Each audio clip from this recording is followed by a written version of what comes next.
వాడిది పాపం కాదు, ఇది ఏమి పెద్ద సమస్య కాదు. ఏంటి ఆ, బైబిల్లో ఉన్నోళ్లే కరెక్ట్ కాదు అంటే ఇప్పుడు ఎట్లుంటదా అంటే వాళ్ళ వాళ్ళ కొడుకు వీళ్ళంతా అవును. ప్రారంభంలో ఫైర్, ఉమ్, మమ్మల్ని మించిన నీతిమంతులు లేరు, మమ్మల్ని మించిన జ్ఞానులు లేరు అనే డాంబికాలు. అవును, వీడు కూడా అట్టే అన్నాడు కదా ఆ ప్రారంభంలో. అంటే పతనానికి అది చివరి మెట్టు అనమాట. ఇంకా ఆ ఆ, తర్వాత ఇంకా డౌన్ ఫాల్ అనమాట. ఉమ్, ఉమ్, ఎప్పుడైతే అట్లా అన్నారో తర్వాత వాళ్ళ కొడుకు, ఆ సింహం కొడుకు రెడ్ హ్యాండెడ్ గా దొరికి వేరే వాళ్ళు వచ్చి కొట్టి చాలా ఇట్లాంటి ఎన్నో పాపాలు. బాహుబలి సినిమాని డైరెక్ట్ గా వాళ్ళ యూనివర్సిటీలోనే వేశారు. ఉమ్, అట్లా ప్రతి దాని విషయంలో విచ్చలవిడితనంగా వాళ్ళు బతికేది కాకుండా వాళ్ళ దగ్గరకు వచ్చిన వాళ్ళని కూడా జనరలైజ్ చేసేసి పాపం చేయడం అనేది తప్పు కాదు, అందరూ చేస్తారు, తప్పు చేసే వాళ్ళు అందరూ ఉన్నారు అని బైబిల్ని ఉమ్, వక్రీకరించి రోమాపత్రిక 7వ అధ్యాయంలో నేను చేయాలనుకున్న మంచి చేయక చేయకూడదు అనుకున్న చేయకూడదు పాపాన్ని చెడు చేస్తా. చేశానని. అంటే అది చెప్తుంది ఎప్పుడు ధర్మశాస్త్రాంతో ఉన్నప్పుడు. ధర్మశాస్త్రాన్ని దాటి ఎప్పుడైతే కొత్త ధర్మశాస్త్రం అంటే రక్షణలోకి వచ్చామో అప్పుడు పరిస్థితి వేరని 8వ అధ్యాయం దగ్గరకు వస్తే మనకు తెలుస్తుంది. కానీ దాన్ని ఏం చేశారు, మ్యానిపులేట్ చేశారు. అదే అదే. అప్పుడు ఆ బోధన అనుసరించి ఎన్ని వందల వేల మంది పాడైపోయారో తెలుసా. ఈ విశాఖపట్నం యూనివర్సిటీ వాళ్ళ బోధ విని. అంతకుముందు ఆ బోధ లేదు. అంతకుముందు నీతిగా ఉండాలి, స్వార్థ చేయాలి, పరిచయం చేయాలి అని చెప్పుకుంటూ వచ్చారు. అప్పటికి వాళ్ళ జీవితాలు బయటకు పడలా. ఎప్పుడైతే బయటపడ్డాయో ఆ పెద్ద ఆయన కూడా చీకట్లో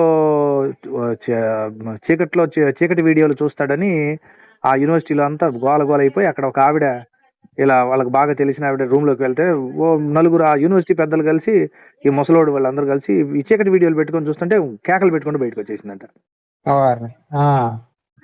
ఇలాగా జరిగిన తర్వాత ఒకళ్ళ తర్వాత ఒకళ్ళు యథార్థమైన మనస్సాక్షి కలిగిన వాళ్ళేమో బయటకు వచ్చేసారు. ఆ బోధే కరెక్ట్ కాదు, ఇది మ్యానిపులేషన్ బోధ, జ్ఞానం ఉప్పొంగ చేస్తుంది, వాటిలో పరస్పరం ఒకళ్ళ పట్ల ఒకళ్ళకి ప్రేమ లేవు, ఒకళ్ళని మించి ఒకళ్ళు ఎగిరి పడడం, ఒకళ్ళని మించి ఒకళ్ళు అతిశయపడడం తప్ప వాళ్ళు ఎక్కడ కూడా తగ్గింపు లేదు. ఈ బోధ, ఈ జ్ఞానం నిజమైన వాక్య జ్ఞానం కాదు. ఇది బైబిల్లో చెప్పినట్టుగా హితబోధ కాకుండా వంశావళులు అది ఇది జ్ఞానం అని చెప్తూ అది హితబోధకు అనుకూలమైన బోధ కాకుండా ఇది వేరు బోధ అని అర్థమైపోయింది వాళ్ళకి. వాళ్ళు బయటకు వచ్చేసారు. కానీ వీళ్ళు రాలా. వాళ్ళు అలాగే మోసపోవడమే కాకుండా వాళ్ళు వాత వేయబడిన మనసాక్షి కలిగిన వాళ్ళై మరింత మందిని మోసం చేసుకుంటా వాళ్ళ పరపతి తగ్గకూడదు, పాపం ఆగకూడదు. పాపం పాపంగానే ఉండాలి, నీతి తక్కువ బతుకుతూనే ఉండాలి. డబ్బు దశంభాగాల పేరిట పాస్టర్లు దోచుకుంటున్నారు, వాడు వీడని జబ్బలు కొట్టిన వాళ్లే వందలు వేలు లక్షల కోట్లు అమాయకుల ప్రజల దగ్గర. ఉద్యోగస్తులు అయితే కొంతమంది ఆ జ్ఞానం విని ఇంట్లో కడుపును పుట్టిన పిల్లలకు కూడా రిటైర్డ్ డబ్బులు ఇవ్వకుండా యూనివర్సిటీల కోసమని వీటికని చెప్పేసి దానాలు చేసి పడేశారు. కుటుంబాలు నాశనం అయిపోయాయి. వాళ్ళు ఒక స్లోగన్ ఇస్తారు, ఆశీర్వదించబడండి ఆశీర్వదించబడండి అని సంఘానికి చెప్తారు. సంఘం అంతే ఉంటది, పాస్టర్లే ఆశీర్వదించబడతారని. కానీ అదే పని వాళ్ళే చేశారు. అంటే ఏది తప్పని బోధించుకుంటూ వచ్చారో చివరికి వాళ్ళు అదే అంతకంటే దారుణంగా సామాన్య పాస్టర్ల కంటే ఘోరంగా వ్యభిచారంలోనూ అధికారం అహంభావం తమ తప్పును ఒప్పుకోలేనంత మూర్ఖత్వం, ధనాపేక్ష అన్నిటితో మునిగి పాడైపోయారు. ఇప్పుడు అదే కోవలో జాన్పాలు ప్రారంభంలో భయంతోనూ వణుకుతోనూ చిన్నగా పరిచయం చేసుకునేవాడు. రాను రాను రాను రాను సోషల్ మీడియాకి వచ్చాక తనకున్న జ్ఞానం, తను బాగా చాతుర్యంగా మాట్లాడడం, ఆ వాక్చాతుర్యాన్ని చూసి కొంతమంది ఫోన్ చేసి పొగడ్డం. అంటే కొత్త భిక్షగడ పెద్ద పొద్దెరగడని ఆ పొగడతల్ని ఎలా బ్యాలెన్స్ చేసుకోవాలో తెలియక ఇక తనను తాను గొప్పోడిగా, తనకు మించినోడు లేనట్టుగా ఊహించుకుంటూ వెళ్ళిపోయాడు. తనని ఎవరైనా గట్టిగా ప్రశ్నిస్తే వాళ్ళకి సమాధానం చెప్పకుండా తప్పించుకుంటూ ఇక మిగతా వాళ్ళందరినీ నేనే గెలిచానని చెప్పుకుంటూ ఎక్కడైతే పరిచయం చేయాల్సిన చోట, తన సంఘాన్ని అభివృద్ధి చేసుకోవాల్సిన చోట సోషల్ మీడియాలో అభివృద్ధి చేసుకోవడం ప్రారంభించాడు, సంఘాన్ని గాలికి వదిలేశాడు. అలా వ్యక్తిగత జీవితాన్ని సరిదిద్దుకోకుండా ఎక్కడ అవకాశం దొరికితే అక్కడ బైబిల్ ఏం చెప్తుందంటే, ఒరే బాబు యవనస్తుడా పాపం నుండి పారిపోయి పరిశుద్ధులతో కలిసి నీతిని, ప్రేమని, అలాగే పరిశుద్ధతని వెంటాడు అంటాడు తిమోతి పత్రిక. అంటే మనం చేయాల్సింది ఏంటి, పాపానికి అవకాశం కలిగే చోట మనం ఉండకుండా పారిపోయి, దూరంగా పారిపోయి మనం సహవాసాన్ని కలిగి, అక్కడ సహవాసం అంటాడు పరిశుద్ధుల సహవాసంతో నీతిని, ప్రేమని, విశ్వాసాన్ని, పరిశుద్ధతని మనం వెంటాడాల్సింది పోయి మనోడు ఎక్కడ పాపానికి అవకాశం దొరికితే అక్కడ డౌన్ అయిపోయాడు, అవకాశం ఇచ్చేసాడు ఇంకంతే. ఇప్పుడు మనం వెళ్తుంటాం, చాలా చోట్ల చాలా మంది పరిచయం అవుతుంటారు. ఆ వచ్చే పరిచయం అయ్యే వాళ్ళందరూ మంచి వాళ్ళే కాదు, వాళ్ళకి రకరకాల దుర్బుద్ధులు, దురలవాట్లు ఉంటాయి. వాళ్ళ దగ్గరికి వెళ్ళగానే ఏం చేస్తారు, మనల్ని ట్రాప్ లో పడేయడానికి ప్రయత్నిస్తారు. మనం ఏమనుకుంటుంటే మనకు అవకాశం దొరకని అనుకొని చేసేస్తుంటారు వీళ్ళు. వాడికి అవకాశం దొరకడం కాదు, వాళ్ళే అట్లాంటి వాళ్ళు. అర్థమైందా? అదొక సాతాను వల. దాన్ని అర్థం కాక ఈ పిల్లోడు ఎక్కడ దొరికితే అక్కడ ఫోన్లు చేసే వాళ్ళతోనూ ర్యాప్ మెయింటైన్ చేస్తూ, వాళ్ళతో కంటిన్యూగా రిలేషన్ మెయింటైన్ చేస్తూ, ఎక్కడెక్కడ అవకాశం దొరికితే అక్కడ రిలేషన్ పెట్టుకొని పాపంలో పడిపోయి కూడా అది బయటపడకుండా అదే పాపాన్ని ఖండిస్తూ, ఏది తాను చేస్తాడో దాన్నే వ్యతిరేకిస్తూ, ఏది తాను బోధిస్తాడో దానికి విరుద్ధంగా బతుకుతూ శాస్త్రులు పరిశీలి కంటే ఘోరంగా బతికాడు. అంటే ఇప్పుడు వీకేఆర్ చెప్పింది ఏంటంటే, అదే ఒక అమ్మాయి, ఒక యవనస్తురాలు తన కుటుంబంలో తన ఒక్కతే రక్షించబడిందంట. ఆ అమ్మాయి మనోడి వాక్యం బాగా వినేదంట. వాళ్ళ ఇంట్లో కుటుంబంలో ఎవరు రక్షణ పొందలేదని తన కుటుంబానికి స్వార్థ ప్రకటన కోసం అని పిలిచిందంట. మనోడు వెళ్ళాడంట. వాళ్ళేమో కుటుంబంలో వాళ్ళు అందరూ అన్యులు కదా, నీ సావు నువ్వు జోవు అని చెప్పి బయటకు వెళ్ళిపోయినారంట. మనోడు రోజు కూర్చొని వాక్యం మాట్లాడి ఇక తర్వాత భోజనం చేసి పెడతాను అయ్యగారు అని చెప్తే ఆమె భోజనం చేసి పెడతా ఉంటే అప్పుడు బిహేవ్ చేశాడంట. ఒక 1/2 hour అంతా ఆ పనులలో చేసేసాడంట. అవునా? ఏదా ప్రార్థన చేయడానికి వెళ్ళి? ఎవరు చెప్పారు ఇది? కాల్ రికార్డింగ్ అంట. అయ్యో బాబోయ్, అది దారుణం కదా. అది అన్యుల ఇంటికి పోయి అట్లా చేస్తే వాళ్ళు ఏం రక్షించబడతారు? వాళ్ళు ఇంకా దారుణంగా దేవుని వ్యతిరేకిస్తారు కదా. తర్వాత అమ్మాయి ఇంకా అట్లానే కంటిన్యూ అవుతూ వచ్చిందా? అప్పుడు చెప్పాడంట. ఒక అర్ధగంట అయిపోయిన తర్వాత, ఆ బిహేవియర్ అంతా అయిపోయిన తర్వాత అప్పుడు మెలకు వచ్చి నేనేం తప్పు చేశాను, నన్ను క్షమించమ్మా అని తన కాలు పట్టుకొని అప్పుడు క్షమాపణ అడిగాడంట.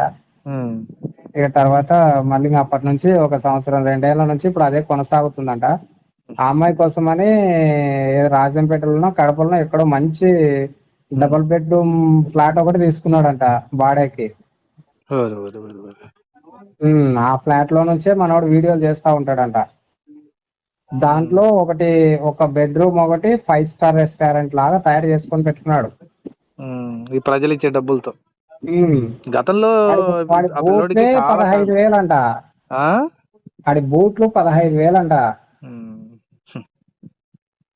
అదే కష్టపడిన సొమ్ము కాదు కదా, ఎవరో ఇస్తానంటే బూట్లకి. ఇప్పుడు వాస్తవానికి పరిచర్య చేయాలి, ఆత్మలను రక్షించాలన్న భావన ఉన్న ప్రతి వాస్తవానికి సేవకుడికి ఉండాల్సింది ఏంటంటే సంఘక్షేమాభివృద్ధి, ఆత్మల సంపాదన, ఇది. కానీ దానికి వేరుగా ఉన్నవాడు తన జ్ఞానాన్ని ఎక్స్పోజ్ చేసుకోవాలి, తనకు పేరు తెచ్చుకోవాలి, తద్వారా ఆర్థికంగానూ పేరు ప్రఖ్యాతుల విషయంలోనూ ఎదగాలని కోరుకుంటాడు. వీడు ఇట్లా కోరుకునేవాడు ఎవడు కూడా నిజంగా దేవుని సేవ చేసేవాడు కాదు. సంఘాన్ని పెంచుకోవాలి లేదా అవిశ్వాసుల్ని విశ్వాసులుగా మార్చాలనే లక్ష్యం కాకుండా, నేను జ్ఞానాన్ని చెప్పాలంటే బైబిల్లో ఉన్నవి అవిశ్వాసులకి రక్షణ కలిగించేవి కాకుండా విశ్వాసుల్ని, అంటే మారు మనసు అక్కర్లేని 99 మంది మీద బడి బతకాలనుకునేవాడు ఎవడు సేవ చేసేవాడు కాదు. మారు మనసు అక్కర్లేని ఒక్కడుంటాడే, వాడి కోసం ఆరాట పడేవాడే నిజమైన సేవకుడు. అది నిజమైనటువంటి పరిచర్య. ఇప్పుడు ఈ పిల్లోడు సోషల్ మీడియాలో ఆల్రెడీ రక్షించబడి వేరే సంఘాలకు వెళ్లే వాళ్ళు ఇతని బోధ విని ఇతన్ని కన్సల్ట్ అయ్యి అతనితో రేపు రిలేషన్ పెట్టుకొని అతని కానుకలు ఇస్తుంటే ఇంకా అది సేవ, అది పరిచర్య, ఇది పెద్ద నేను పొడుస్తున్నాను అనుకున్నాడు. ఇది పెద్ద ట్రాప్. అది అక్కడే ఈ పిల్లోడు నాశనం అయింది. అందుకనే వాస్తవానికి ఇతను పరిచర్య చేయలే. ఇలాగ ఎవరైతే సోషల్ మీడియాను ఆసరా చేసుకొని వాక్యం బోధిస్తున్నానని చెప్తున్నారో ఎవరు పరిచర్య చేసినట్టు కాదు. వ్యక్తిగతంగా సంఘారాధన, సంఘాలను కట్టకుండా, పరిచర్య చేయకుండా, శిష్యులను తయారు చేయకుండా, వీళ్ళు ఎవరైతే ఈ భ్రమలో ఉండి సోషల్ మీడియాని ఆధారం చేసుకుని బతుకు తెరువు కోసం మార్చుకుంటారో వాళ్ళు నాకు తెలిసి వాక్యం అనే దాని మీద కాకుండా ఇంకేదైనా చేసుకుని సోషల్ మీడియాలో ఇంకొక వ్యాపారం చేసుకుంటే బతికితే బెటర్. లేకపోతే నీకు పరిచర్యకి డబ్బులు ఇస్తే ఎవరైనా సంఘాన్ని కట్టుకోవడానికో, పరిచర్యకి అవసరాలకో, లేదా ఇంకోటి మైక్ కొనుక్కోవడానికో, లేకపోతే పరిచర్యకి అవసరమైన ఎక్విప్మెంట్ తీసుకోవడానికో, లేదా చర్చి నిర్మాణానికో దేనికో వాడుకుంటారు. కానీ నా వాచ్కి, చెప్పులకి, షూకి 15,000 అవసరమా? ఎక్కడ పోతున్నావు? రోడ్ల మీద నడుస్తున్నావా? లేదా కొండలో నడుచుకుంటూ వెళ్ళిపోతున్నావా? ఎందుకు అంటే ఇది లగ్జరీ కాదా? మనోడు కడప నుంచి హైదరాబాద్ కి సెమినార్ కు మనోడు శివప్రసాద్ రెడ్డి పిలిపించేవాడంట. శివప్రసాద్ రెడ్డి కడప నుంచి హైదరాబాద్ కి రావడానికి ట్రైన్ ఫస్ట్ క్లాస్ ఏసీలో బుక్ చేస్తే అది నాకు ఫస్ట్ క్లాస్ ఏసీ పడదండి, నేను కార్ లోనే వస్తానని చెప్తాడట మనోడు. అప్పుడు ఆయనకు బుద్ధి ఉండాలిగా, ఎందుకు పిలిచాడు?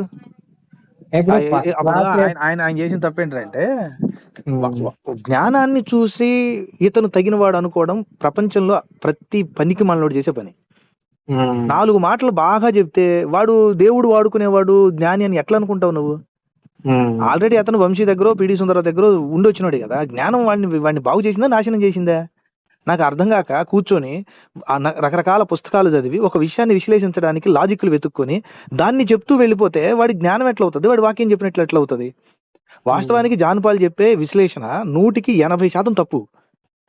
అది మ్యానిపులేషన్ బోధ. అది మనకి బాగున్నట్టు లాజికల్ గా ఉన్నట్టు ఉంటే అది సరైన ఆన్సర్ కాదు. ఉమ్, ఎగ్జాక్ట్ గా బైబిల్ ఆన్సర్ చెప్పాలి. నువ్వు చెప్పే ఏ రిఫరెన్స్ మరో రిఫరెన్స్ ఎదురు తన్నకూడదు. ఉమ్, ఈ పిల్లోడు చెప్పే ప్రతి దాని సొంత లాజిక్ ఏదో లోకంలో ఉన్న విషయాలు తీసుకెళ్లి ఆకలైంది, స్కూల్కి వెళ్ళిన పిల్లోడు, ఆడుకునే కుర్రోడు, ఇట్లాంటివి ఆధారాలు తీసుకొని బైబిల్ ఎక్స్ప్లెయిన్ చేస్తాడు. ఉమ్, నువ్వు చేయాల్సింది ఏంటంటే సామాజిక అంశాలని, సామాజికంగా వాళ్ళకి బుద్ధి కలిగే బోధ కలిగే బోధని, అంటే వాళ్ళ వాళ్ళ ప్రవర్తన సరిదిద్దే బోధలకు మాత్రమే సామాజిక అంశాలను తీసుకొని చెప్పాలి. ఉమ్, కానీ నువ్వు బైబిల్లో ఉన్న థియరీ చెప్పాలి, లేదా బైబిల్లో ఉన్న డాక్టర్ని చెప్పాలంటే లోకంలో ఉన్న లాజిక్లు తీసుకొచ్చి చెప్తే అవ్వదు. అది వాక్య విరుద్ధం అవుతుంది. అది అదే అదే అదే. అట్లాంటి బోధలు చేస్తుంటే ఈ శివప్రసాద్ రెడ్డి ఏం చేశాడు? ఎదురు కూర్చోబెట్టి వాడు ఏదో పెద్ద ప్రిన్సిపాల్ అయినట్టు ఈయనేదో అడిగి లోకానికి జ్ఞానాన్ని విరజిమ్ముతున్నట్టు రోజు ఒక కూర్చోబెట్టి క్వశ్చన్ అండ్ ఆన్సర్స్ పెట్టేసి వాడు చెప్పే చెత్త లాజిక్లన్నీ సమాజానికి వదిలి కొన్ని వందల మంది, వేల మంది వీడు పెద్ద మేధావిలాగా నమ్మేటట్టుగా అతను సహాయం చేశాడు. అంటే అతని పాపంలో అతను కూడా భాగస్వామి అయ్యాడు. ఈ రోజు నాకు సంబంధం లేదని పక్క వెళ్ళిపోయాడు. సరే, ఇప్పటికైనా సరే 4 మాటలు తీయగా చెప్పే ప్రతివాడు మేధావి కాదు. సమాజానికి, క్రైస్తవ సమాజానికి కానీ ఈ సమాజానికి కావాల్సింది సత్ప్రవర్తనతో కూడినటువంటి మనుషుల్ని తయారు చేయడం ఒక్కటే. పరిశుద్ధులు, తన ఎదుట పరిశుద్ధులను నీతిమంతులుగా నిలబెట్టుకోవాలనేది దేవుని ఆలోచన తప్ప జ్ఞానులుగా నిలబెట్టుకోవాలని కాదు. ఒక మనిషికి జ్ఞానం రాకపోయినా పర్వాలేదు, ఒక మనిషి మహాజ్ఞాని కాకపోయినా పర్వాలేదు, వాడు నీతిమంతుడు, పరిశుద్ధుడు అయితే చాలు. అదే దేవుని లక్ష్యం. వీళ్ళందరూ అదే గోల. ఎక్కడ చూడు సోషల్ మీడియాలో ఏం తెచ్చి పెడుతుంది? జనాల్ని అట్రాక్ట్ చేస్తుంది, డబ్బులు తెచ్చి పెడుతుంది. నేను ఇలా చెప్పదలుచుకుంటే వీళ్ళకంటే గొప్ప గొప్ప సంగతులు చెప్పగలను లాజికల్ గా. ఏ 15-18 సంవత్సరాల క్రితమే పీడి సుందరరావుని, లాజరత్ ప్రసన్న బాబుని, జాన్సన్ విక్టర్ ని డిబేట్ కి రమ్మని లెటర్ ఇస్తే వాళ్ళు పరారైపోయారు. ఆ రోజుల్లోనే మేము ముస్లింలతోనూ, దావా ప్రచారకులతోనూ డి అంటే డి అని యుద్ధం చేసి జైలుకి వెళ్ళి వచ్చినండి నేను బైబిల్ మీద. ఇస్లాం గ్రంథాలను పరిశోధించి వాళ్ళతో డిబేట్లకు కూర్చొని ఎన్నో డిబేట్లు చేసి వాళ్ళని సవాల్ చేస్తే తట్టుకోలేక నన్ను జైలుకి పంపించారు. ఎక్కడ కూడా ఎక్స్పోజ్ చేసుకోలేదు. నాకు ఇంత జ్ఞానం ఉంది, నేను చెప్పగలను, ఇవి చేయగలను. మనం ఎక్కడ అవసరమో అక్కడే పని చేసుకుంటూ వెళ్ళాం. మనం దేవుని పరిచయం చేసుకుంటూ వెళ్ళాం. ఎవరికి వాక్యం పట్ల అవగాహన లేదో వాళ్ళని లోకల్ గా ఎక్కువ మందికి అవేర్నెస్ కలిగిస్తూ వచ్చాం సోషల్ మీడియాలో కంటే. కారణం ఏంటంటే ఎక్స్పోజ్ చేసుకొని సంపాదించుకోవాలన్న ఆలోచన అప్పుడు లేదు మాకు. ఎక్కడ కూడా సోషల్ మీడియాని ఆధారం చేసుకుని ₹1 నాకంటే నిన్నగాక మొన్న వచ్చిన జాన్ పాల్ అంత ఎట్లా సంపాదించగలిగాడు? ప్రజల్ని డబ్బు కోసం మోటివేట్ చేయకపోతే అంత సంపాదించగలడా? లేదు. మరి మేము ఎప్పుడు చేయలేదు అట్లా. అది వీళ్ళందరూ తెలుసుకోవాలి తమ్ముడు. ఇప్పుడు సరే, మనం జాన్ పాల్ తప్పు చేశాడు, వీళ్ళు విమర్శిస్తున్నారు. అతను చేసిన తప్పులను విమర్శించడం తప్పులేదు, ఖండించాలి కూడా. లేకపోతే అతను బెత్తం వాడకపోతే తనకు తాను జ్ఞానిని అనుకుంటాడు.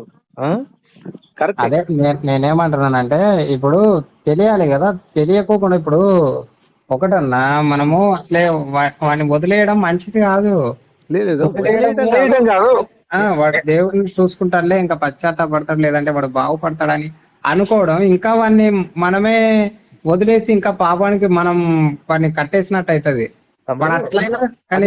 విషయం అది కాదు. అక్కడ నువ్వు గుర్తుపెట్టు, కొంతమందిని వాళ్ళ మానసిక పరిస్థితిని అర్థం చేసుకోవాలి. జాన్ పాల్ అనేవాడు సహనశీలుడుగా నటించే సైకో. ఆ తమ్ముడిని నేను బాగా గమనిస్తాను, బాగా గుర్తుపెట్టుకో. తనకు కోపం వచ్చినప్పుడు నవ్వుతున్నాడంటే తన లోపల ఉన్న తీవ్రమైన కోపాన్ని అణుచుకునే ప్రయత్నం చేస్తున్నాడని అర్థం. సమాజంలో నటిస్తున్నాడని అర్థం. తన కోపాన్ని కనపడితే నన్ను సమర్థించే వాళ్ళంతా ఏంటి ఇట్లాంటి వాడు అనుకుంటారని నటిస్తున్నాడని అర్థం. చాలా సందర్భాల్లో చిన్నగా మాట్లాడుతూ కూడా అత్యంత ఉద్రేకపూరితమైన మనుషులు కూడా మాట్లాడని దారుణమైన బూతులు, దారుణమైన మాటలు మాట్లాడాడు. అంటే అర్థం ఏంటి? చాలా చాలా సైకలాజికల్ గా చాలా చాలా వీక్ అనమాట తమ్ముడు. నీకు అర్థమవుతుందా? తనను తాను అంటే ఇట్స్ కైండ్ ఆఫ్ ప్రిటెండింగ్ అనమాట. అది ఒక నటన అంటారు దాన్ని, మభ్యపెట్ట. కానీ అంతర్గతంగా తను చాలా తీవ్రమైన ఒత్తిడిలో ఉన్నాడు. తనని సమర్థించే వాళ్ళని దగ్గర అతను ఒక మేకపోతు గాంభీర్యాన్ని ప్రదర్శిస్తున్నాడు. తనను విమర్శించే వాళ్ళకి నేను భయపడ్డం లేదు అనేది ఒక ఒక ఒక మెసేజ్ పంపించాలని ట్రై చేస్తాడు. కానీ వాస్తవానికి తాను ఇంత విమర్శలు వచ్చినప్పుడు ముఖ్యమంత్రి స్థాయికి వెళ్ళినోడు కూడా, ప్రధానమంత్రి స్థాయికి వెళ్ళినోడు కూడా స్ట్రెస్ ఫీల్ అవుతాడు. అదే అదే అదే ఇతని మీద ఎంతమంది లైవ్లు పెడుతుంటే భయపడకుండా ఉంటాడా? అవన్నీ భ్రమ. కానీ ఏం చేయదలుచుకున్నాడు? నేను బాగా అబ్జర్వ్ చేసింది ఏంటంటే, రెండు జరుగుతాయి తమ్ముడు.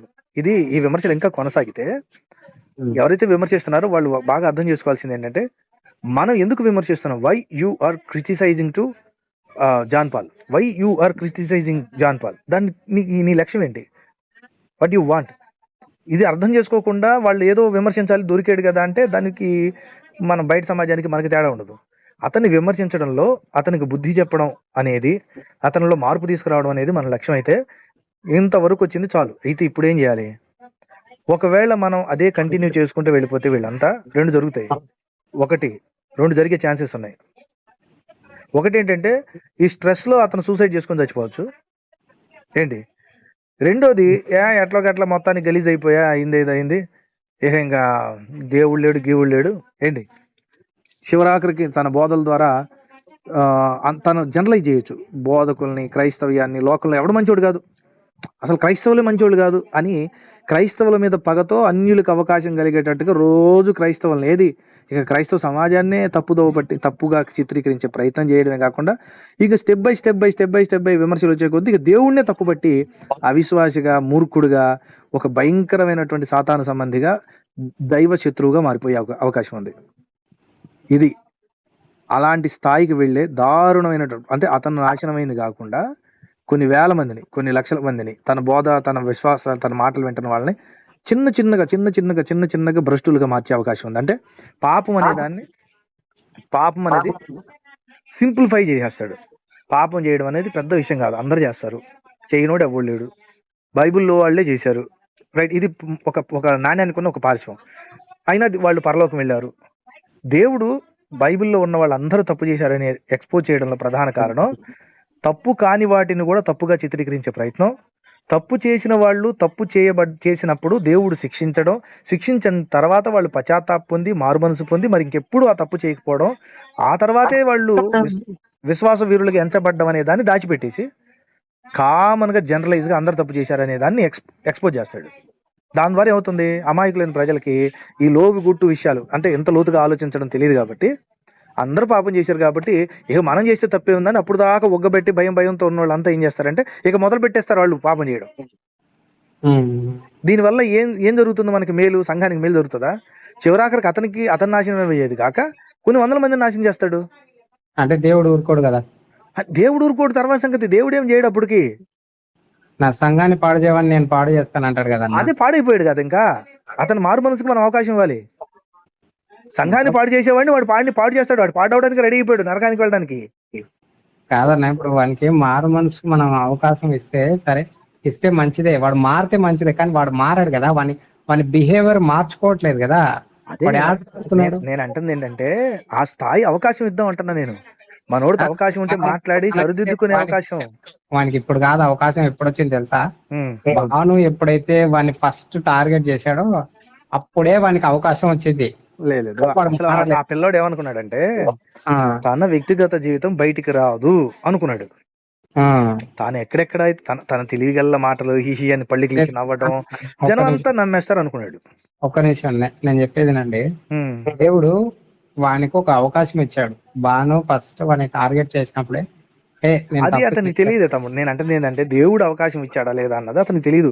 తాను ఏమనుకుంటున్నాడంటే తాను ఎన్నిసార్లు పాపం చేసినా సరే ఇంకా బయటపడకుండా జనాల చేతులతో చీ అని కొట్టించుకునే పరిస్థితి రాకుండా ఉంటే, అరే ఇది 1 కాదు 2 కాదు 3 కాదు 4 కాదు, ఎవరు చూడడం లేదు, ఎవరు ఏం అనరు, నన్ను బాగా నమ్ముతున్నారని దొరికిన ప్రతి చోట తప్పు చేసుకుంటా, అది కూడా ఒక దైవజనుడిగా చెయ్యకూడని, పెళ్ళయ్యి చెయ్యకూడని పాపాన్ని చేసుకుంటూ వెళ్ళిపోతున్నాను అనే భయం లేకుండా కొనసాగుతున్నప్పుడే నాకు ఈ అవకాశం, అంటే నేను బయటపడలేదంటే ఇంకా నన్ను సరిదిద్దుకునే అవకాశం ఉంది, నేను చావలేదంటే సరిదిద్దుకునే అవకాశం ఉంది అని అర్థం చేసుకోవాలి. కానీ అతను అర్థం చేసుకోవాలా. నేను అదే చెప్తున్నాను, దేవుడు అవకాశం ఇచ్చాడు కానీ ఆ అవకాశం మారే హృదయం తనకు లేదని తెలిసే దేవుడు అట్లేం కాదు. మనం అర్థం చేసుకోవాల్సింది ఏంటంటే దేవుడు కొన్ని స్టెప్స్ ఉంటాయి. కొంతమంది మనస్తత్వాలను బట్టి దేవుడు వ్యవహరిస్తాడు. కొంతమందిని బయటికి తీసుకొస్తాడు. బయటికి తీసుకొచ్చాక పాపం చేసిన తర్వాత వాళ్ళు పశ్చాత్తాపడడానికి అవకాశం ఇచ్చినా కూడా పశ్చాత్తాపడినప్పుడే దెబ్బ కొడతాడు. ఆ దెబ్బ కొట్టినప్పుడు వాడు లేచి నిలబడాలి. అందుకే బైబిల్ నేను చదివాను నిన్న 29వ అధ్యాయం సామెతల గ్రంథం. ఎన్నిసార్లు గద్దించినా మార్పు చెందినవాడు హఠాత్తుగా నాశనం అయిపోతాడు. ఎన్నిసార్లు గద్దించినా. అదే 29వ అధ్యాయానికి ముందు 28వ అధ్యాయాలు అంటాడు, అతిక్రమములు దాచువాడు వర్ధిల్లడు, ఒప్పుకొని విడిచిపెట్టేవాడు కనికరాన్ని పొందుతాడు. అర్థమవుతుందా? ఇప్పుడు చేయాల్సిన పని ఏంట్రా అంటే, ఎన్నిసార్లు దేవుడు గద్దించినా కూడా ఇంకా నీతిమంతుల్లాగా, నమ్మకస్తుల్లాగా, మంచివాళ్ళలాగా, క్రైస్తవులందరూ దొంగలు, నేనొక్కడనే నీతిమంతుడిని, క్రైస్తవులందరూ స్వార్థపరులు, నేనొక్కడనే మంచోడిని, క్రైస్తవులందరూ డబ్బులు దోచుకుంటారు, నేనొక్కడనే నిస్వార్థంగా పనిచేస్తున్నాను అని చెప్పి ఏవైతే ఇతరులను విమర్శించాడో వాటికంటే డబల్ పాపాలు చేశాడు. డబ్బుల దగ్గర దారుణంగా జనాల దగ్గర దోచుకున్నాడు లక్షలు. అలాగే వ్యభిచారం అంటే అది తారాస్థాయికి వెళ్ళిపోయింది. ఒకళ్ళు కాదు, ఇద్దరు కాదు, అసలు పెళ్ళైన వాళ్ళు ఏంది, పెళ్లి కాని వాళ్ళు ఏంది, అబ్బాబాబా దారుణంగా పడిపోయాడు. ఒక్క నిమిషం, వాడు ఏమంటున్నాడు? సరే, ఇప్పుడు మీరేమంటున్నారంటే ఎన్నిసార్లు గతించినా లోపడిన వాడికి హఠాత్ శిక్ష అంటున్నారు. ఇప్పుడు వాడు ఏం చేయాలి? సరే, ఇప్పుడు నా పాపపు చిట్ట అంతా బయటకు వచ్చింది. సరే, ఇప్పటికైనా వాడు రియలైజ్ అయ్యి పశ్చాత్తాపడడానికి అవకాశం ఉందా? చేస్తున్నాడా అంటే లేదు. దానికి కారణం ఏంటంటే ఇంకా బయటకు వచ్చి ఇంకా గాంభీకమైన మాటలు పలుకుతూ అది నేను ఇందాకే చెప్పాను కదా తమ్ముడు, నటిస్తున్నాడు. ఇప్పుడు తన ఇంకా గుడ్డిగా ఫాలో అయ్యి కొంతమంది ఉన్నారు. ఒక 100 మందో ఎంతో ఉంటారు, అంతమించి ఎక్కువ ఉండరు. ఒక 100 మందిలో ఒక 10 మంది యాక్టివ్గా ఉంటారు. ఆ 10 మందిని మనం ఏదో ఒక ఇదిగా భ్రమపడుతున్నాం. సోషల్ మీడియాలో ఫేక్ ఐడీలు పెట్టుకొని వాడు కూడా మాట్లాడొచ్చు. వాడే అమాయకుడు. ఇన్ని చేసిన వాడు ఫేక్ ఐడీలు పెట్టుకోకుండా ఉంటాడా? ఇక్కడ సమస్య ఏంటంటే వాడు నటిస్తున్నాడు. వాడేమి రజనీకాంత్ కాదు, పవన్ కళ్యాణ్ కాదు వాడి కోసం అంత అభిమానులు ఎగబడడానికి. వాడుకు ఒక 5-10 మంది ఉంటారు, అందులో వాడి ఒక 5 ఫేక్ ఐడీలు ఉంటాయి. పిచ్చోడు కాదు వాడు మహామేధావి. ఇక్కడ సమస్య ఏంట్రా అంటే వాడు నటిస్తున్నాడు, భయపడలేదు, నాకేం నష్టం లేదు అన్నట్టుగా నటిస్తున్నాడు. ఇంకొకటి ఏంట్రా అంటే ఒక మనిషి పడిపోవడంలో ఒక ప్రధాన కారణాల్లో ఒకటి ఉంది. ఏంట్రా అంటే సహవాసం లేకపోవడం. ఒక మంచి సహవాసం లేకుండా ఏక్ నిరంజన్ లాగా నాకు నేనే బోధించేవాడిని, నేనే అందరికి బోధించేవాడిని, నాకు బోధించేవాడు ఎవడు లేడని ఎవడైతే బతుకుతాడో అది సహవాసం లేమని అంటారు. ఎవడికి సహవాసం లేదో వాడు నాశనం అయిపోతాడు. ఇప్పుడు ఈ పిల్లోడు తను మహామేధావులు, తనకి ఆ లౌకిక జ్ఞానాన్ని బైబిల్కి జోడించి చెప్పడంతో తనే మేధావిని, తనే జ్ఞానిని అనుకుని భ్రమలోకి ఎప్పుడైతే వెళ్ళిపోయాడో అప్పుడు తనకి ఎవరు చెప్పేవాళ్ళు లేకుండా పోయారు, తను లేకుండా చేసుకున్నాడు. ఇప్పుడు అలాంటప్పుడు ఏమైంది? తప్పు చేసేటప్పుడు మనకు తోడు ఒకడు ఉండి తప్పురా అని చెప్తేనే మనం జాగ్రత్త పడతాం. తప్పు అనేది మనకు తప్పు అని తెలిసినా ఆ తప్పును చెయ్యకుండా ఎప్పుడు పక్కకు తప్పుకుంటామంటే గద్దించేవాడు ఉంటేనే. దావీదు ఉన్నాడు, దావీదుకు తెలియదా ఉరియా భార్యని పాడు చేయడం, ఉరియాని చంపించడం తెలుసు. కానీ నాతాను ప్రవక్త వచ్చేదాకా కన్నీళ్లు పెట్టి పశ్చాత్తాపడలేదే. కారణం ఏంటి? గద్దింపు అనేది మనలో పశ్చాత్తాపాన్ని, మాను మనసుని కలిగిస్తుంది. ఆ పిల్లోడికి ఆ గద్దింపు లేదు, అందుకే అతను అంత దారుణమైన పాపాలు చేయగలిగాడు. అదే గద్దింపు సహవాసం ఉంటే, సంఘంలో ఉంటే అతనికి ఎవరు సహవాసం లేరు. తానే మేధావి, తనే సేవకుడు, తనే రాజు, తనే మంత్రి. ఆ సంఘం అన్న పెద్ద సంఘం ఉందా అంటే మొత్తం తిప్పిది కొడితే 5-10 ఉంటారు వాళ్ళు. ఆ ముందు 10 ఉంటే లేదు వాళ్ళ ముందు ఏదో బోధిస్తున్నలాగా వాళ్ళని చూపించకుండా ఏదో మీటింగ్ పెట్టుకొని 1,00,000 మందికి బోధిస్తున్నట్టు బిల్డప్ ఇస్తాడు. ఇట్లా మభ్య పెడితే బతకడం అలవాటు పడ్డాడు కాబట్టి వాడికి సహవాసం లేకపోవడం అనేది ఆ స్థితికి తీసుకొచ్చింది. అందుకని ఇప్పుడైనా సరే ఎవరైనా అతనితో మంచిగుండే వాళ్ళని ప్రోత్సహించి అతనికి బుద్ధి చెప్పారే, బాబు సరే మీరు అతన్ని అభిమానించడంలో తప్పలేదు, మీరు అందరూ విమర్శిస్తున్నారు ఏమైపోతాడో అనే కారణంతో మీరు ఇంకా అతన్ని డిఫైన్ చేస్తున్నారు. కానీ ఇప్పుడు మీరు చేయాల్సింది ఏంట్రా అంటే అతన్ని డిఫైన్ చేసి మరింత చెడగొట్టవద్దు. మీరు ఫోన్ చేసి అతన్ని మారు మనసు పొందే అవకాశాన్ని పోగొట్టుకోవద్దని చెప్పమనాలి. ఫోన్ ప్రార్థన చేయమని చెప్పాలి. వ్యక్తిగతంగా ఇంక సోషల్ మీడియాకు ఒక 1-2 నెలలు దూరంగా ఉండి ముందు తన సంసారాన్ని నిలబెట్టుకొని చేసిన పాపాలన్నీ ఒక్కొక్కటి ఇంకా తన భార్యకు దూరంగా ఉండి నటిస్తూ కనపడకుండా పారిపోతా బతికితే ఇంకా బయటకు వస్తాయి. వాళ్ళ భార్య చూసి తట్టుకోలేక విడిపోయినా సరే భర్తను వదిలిపెట్టి 2 రోజులకి ఊహించకుండా హఠాత్తుగా ఏదో ఒక పరిణామం జరిగి భార్య విడిపోయినంత మాత్రాన ప్రేమలు చచ్చిపోవు. ఆ అమ్మాయి భరించలేక చచ్చిపోయింది ఒక పిల్లలు అన్యాయం అయిపోతారు, వీడు భరించలేక చచ్చిపోయినా పిల్లలు అన్యాయం అయిపోతారు. ఆ స్థాయికి రాకుండా ముందు నీ భార్యతో కలిసి క్షమాపణ అడిగి ప్రార్థన చేసుకుని మళ్ళీ తిరిగి మారు మనసు పొంది నిలబడమని చెప్పాలి. ఇది మనం చేయాల్సిన పని. లేదంటే జరుగుతుంది ఏంటి? నేను చెప్పినట్టుగానే జరుగుతుంది. ఆ పిల్లోడు చేయాల్సిన పని లేదు. అది లేదనుకో, ఇప్పుడు ఈ 5-6 ఎవరితో సంబంధాలు పెట్టుకున్నాడో వాళ్ళలో ఎవరినో ఒకరిని పెళ్లి చేసుకుంటాడు, అమ్మాయికి విడాకులు ఇచ్చి ఇంకొంత భ్రష్టుడైపోతాడు, మరింత భ్రష్టుడైపోతాడు. ఆ అమ్మాయి భార్య జీవితం నాశనం అవుద్ది. సో నేనేమంటానంటే తప్పు జరిగిపోయింది, అయినా సరే దేవుడు పశ్చాత్తాపం చెందే అవకాశం ఇస్తాడు. అలాగని మరొక తప్పు చేయడానికి అవకాశం ఇస్తాడని కాదు, మారు మనసు పొందే అవకాశం ఇస్తాడు. మారాలి, ఆ మారడానికి మనందరం ప్రోత్సహిద్దాం. విమర్శలు కొనసాగిస్తూ వెళ్ళిపోవడం వల్ల సంఘానికి ఏం లాభం రాదు. అట్లాంటి ఆడేమీ తగ్గడు. ఎందుకు? సోషల్ మీడియాలో ఇంకా తన ఫాలో అయ్యే వాళ్ళని మభ్య పెట్టాలా, ఆదాయం తగ్గకూడదని చూసుకుంటాడు వాడు. అలా ఆ దారిలో పడి వాడు మెంటల్ ఎక్కి పిచ్చ బోధలను చేసుకుంటూ వెళ్ళిపోతాడు. నువ్వు ఖండిస్తావా, రేపు పొద్దున్న నన్ను విమర్శిస్తారు, వీడియోలు పెడతారు, కౌంటర్లు పెడతారని వాడికి తెలుసు. అయినా సరే వాడిని దగ్గరికి వెళ్ళి అడగరు కదా, ఏంట్రా ఇదని చొక్కా పట్టుకోరు కదా. క్రైస్తవం ఉన్న స్వేచ్ఛ అది కదా, నువ్వు ఏది చెప్పుకున్నా చెల్లుబాటు అయిపోద్ది. దానికి నువ్వు లాజిక్ చెప్తే చాలు. అది వాక్య విరుద్ధమైనా విని తల ఊపే గొర్రెలు ఉంటారు కాబట్టి ఆడు నోటికి వచ్చింది చెప్పుకుంటూ వెళ్ళిపోయినా సరే తప్పు లేదు, వాడికి సాగుతుంది. అదే బయట అయితే చెప్పుతో కొడతారు. అది వాడి ధైర్యం. క్రైస్తవ్యంలో అయితే వాడికి కుక్కలు చింపనిస్తారు కదా, నాకు నోటికి వచ్చింది చెప్తా, రేపు పొద్దున యేసుక్రీస్తులోనే పరిశుద్ధత లేదు, ఆయనే పరలోకం పోవడని చెప్తాడు వీడు తట్టుకోలేక ఆ మెంటల్ ఎక్కి. ఎందుకంటే సైతాన్ ఇప్పుడు వాడి సౌలులో దురాత్మ దూరినట్టు మనోడిలో దురాత్మ ఉంది, అది పోవాలి, పోతేనే తనకి సంఘానికి క్షేమం. ఈ రోజు మనం అందరం చేయాల్సింది అది. కొంతమంది దారుణం ఏంటంటే 4-5 భార్యలు ఉండి కూడా అతన్ని విమర్శిస్తున్నారు. నాకు అదే బాధగా ఉంది. అదే బాబు నువ్వు సరిదిద్దుకో, నీలాంటి వాడిని చూసి ఇలాంటి వాళ్ళు తయారయ్యారు. అది అందుకనే మనం చేయాల్సింది ఏంటంటే ప్రార్థన చేద్దాం అతని కోసం. ఇప్పుడు దేవుడు మనల్ని ఏం కోరుకుంటాడు? ఇప్పుడు కొరింథీయులకు రాసిన పత్రిక 5వ అధ్యాయంలో భార్య, సొంత తండ్రి భార్యను ఉంచుకున్నాడు ఉన్నాడు. ఎంత ఘోరమైన పాపం అది. వారికి తీర్పు తీర్చి సాతానికి అప్పగించి సంఘంలో నుంచి వెలివేయమని చెప్పాడు. మరి 2వ కొరింథీ పత్రిక 1వ అధ్యాయంలో ఉన్నాడు, చాలు వాడికి మీ వల్ల కలిగిన శిక్ష చాలు, నేను శిక్షించాను, మీరు శిక్షించారు, చాలు. వాడి వల్ల మనం దుఃఖపడ్డాం, అందరం దుఃఖపడ్డాం, ఇంకా మించి మీరు విమర్శిస్తే వాడు మరింత దుఃఖంలోకి వెళ్ళిపోతాడు. వాడిని క్షమించి ప్రేమించండి, ప్రేమతో దగ్గర తీసుకోండి అని చెప్పాడు. అంత ఘోర పాపం చేసిన వాడినే. సో దేవుడు ఎప్పుడు కూడా ఒక దుష్టుడు తన దుష్టత్వంలోనే చచ్చిపోవడం అనేది ఇష్టపడడు. ఎండ్ ఆఫ్ ద డే చచ్చిపోయే సమయానికైనా సరే నువ్వు మారాలి. ఏంటి దేవుని లక్ష్యం? తన పిల్లలు నరకానికి వెళ్ళకూడదని, శాశ్వతంగా సాతాను కోసం సృష్టించిన దానికి తన పిల్లలు బలి కాకూడదని దేవుడు కోరుకుంటాడు. సో అలాగే నేను కూడా కోరుకుంటుంది ఏంటంటే ఆ పిల్లోడు మాటలు పక్కన పెడేద్దాం. మాటలకి లోపల మనసుకి అసలు వాస్తవాలకి చాలా తేడా ఉంటాయి. ఆ పిల్లోడు డాంబికంగా నటిస్తున్నాడు, తనను పెద్ద అలెగ్జాండర్ లాగా ఫీల్ అవుతున్నాడు, కానీ అది బయటికే. కానీ లోపలికి వెళ్ళాక తెలుసు తను ఎంత బలహీనుడో, ఎంత నలిగిపోతున్నాడు. ఆ బయట మాత్రం చూపించుకుంటాడు. ఇప్పుడు ఎగ్జాక్ట్ గా సినిమా హీరోలు ఉంటారు కదా తమ్ముడు, వాడికి లేని ఘనతని, గొప్పతనాన్ని, బలాన్ని ఈ అభిమానులు, తర్వాత ఈ మీటింగ్స్ ఉంటాయి కదా, ఈ ఏది ఫంక్షన్స్, ఆ మూవీ రిలీజ్ ఫంక్షన్స్, వాటి దగ్గర చూపిస్తుంటారు. వీళ్ళంతా పొగుడుతుంటారు, మా అన్న సూపరు, డోపరు, ఆకాశాన్ని అంటున్న మనగాడు, అట్లాంటోడు ఇట్లాంటోడు అంటే పొంగిపోతుంటారు. అట్లాగే ఈ కొంతమంది పొగడతలు, కొంతమంది ఇవన్నీ మనోడిని నాశనం చేసాయి. అది విషయం అర్థమైందా? కొంచెం వాస్తవంలోకి వచ్చేదాకా తప్పదు. ఏంటి, మనం అదే పని చేద్దాం, మనం ప్రోత్సహించే ప్రయత్నం చేద్దాం. సరేనా? ఓకే తమ్ముడు, రైట్.